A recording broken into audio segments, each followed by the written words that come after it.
Hey guys, this is Vivek from GizBot once again, and what you can see in my hand today is Moto E 4G, which has been launched in India at the price of rupees 8,000. It's a really decent phone and it's got a pretty advanced LTE connection.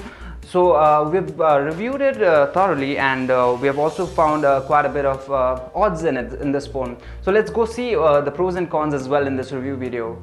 Keep going on, watch the video with this.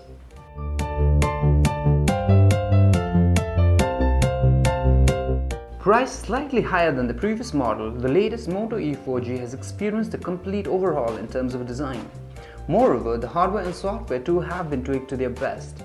Not to levitate your hopes by referring to it as the best device, but at least, precisely speaking, the best that rupees 8,000 can buy.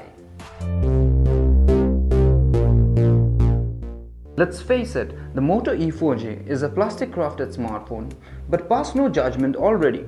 Now that we have used it and seen it under micro to macro lenses, it is quite a cute device in its own way. Although the shape of the device is close to its predecessor, what makes this device special in terms of design is the removable or swappable borders.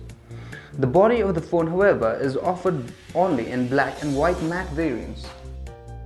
Talking about the shape, it's still got a round body feel to it. Although it's a relatively small device with 12.3mm thickness, it weighs quite heavy at 145 grams.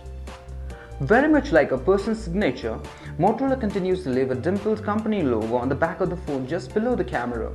What you can also see in the back is the slight change in the camera design. You will surely notice the thick rim around the camera, which evidently augments the looks of the phone from the rear angle.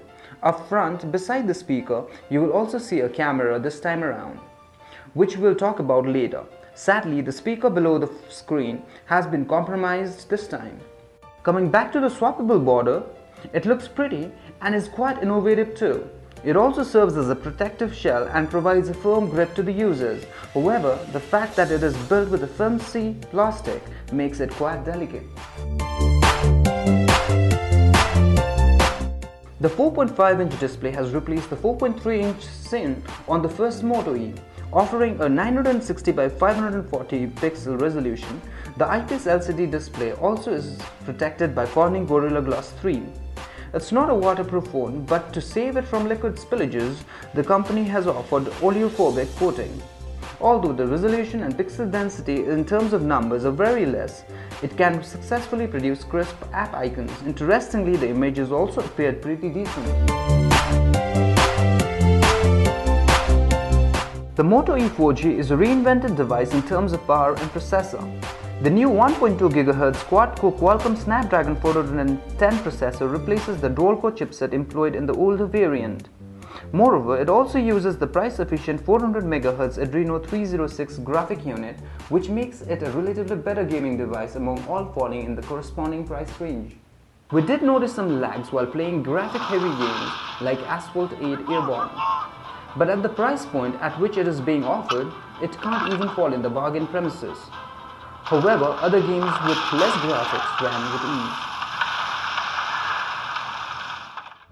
If you believe in numbers, the AnTuTu test rated the device with 22,928 points. This is not a commendable figure if one has to judge by it, but the device is very smooth functioning if compared with others in the same range. Moreover, the 1GB RAM does all the back-end work, which results in a lag-free experience while swiveling around from one app to another.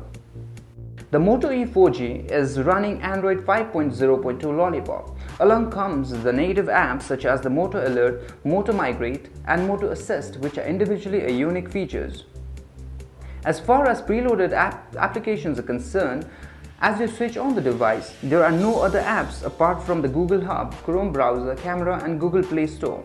The chubby little smartphone gets its edge also from the latest Android era.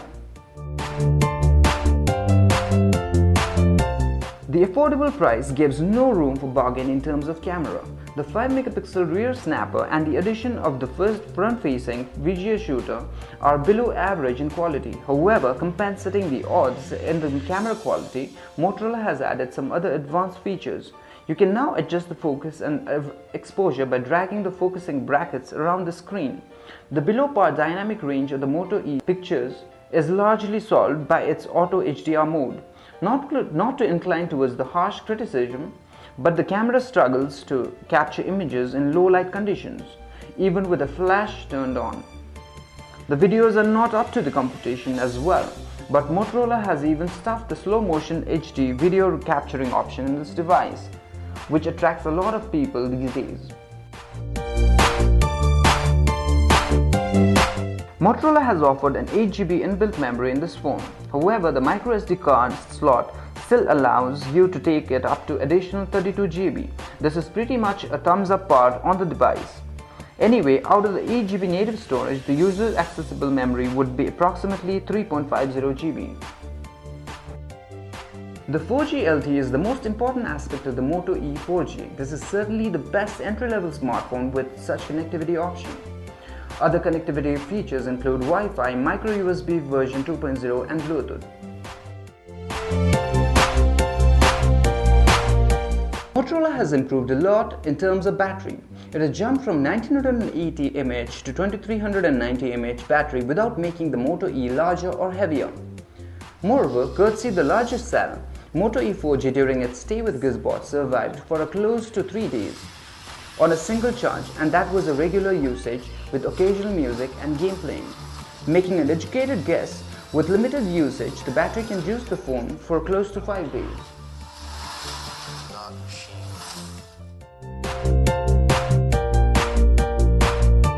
At Rs 8,000 price point, there aren't any smartphone that will offer Android Lollipop 4G LTE support and a better battery. Motorola has left no room for bargain from any practical point of view. Despite the poor quality, the company has offered a dual camera this time around and has also overhauled the design of the handset. That's it for now, folks. Stay tuned to GizBot for more updates. You can follow us on Facebook, Twitter and G+ as well. Thanks for watching and stay tuned.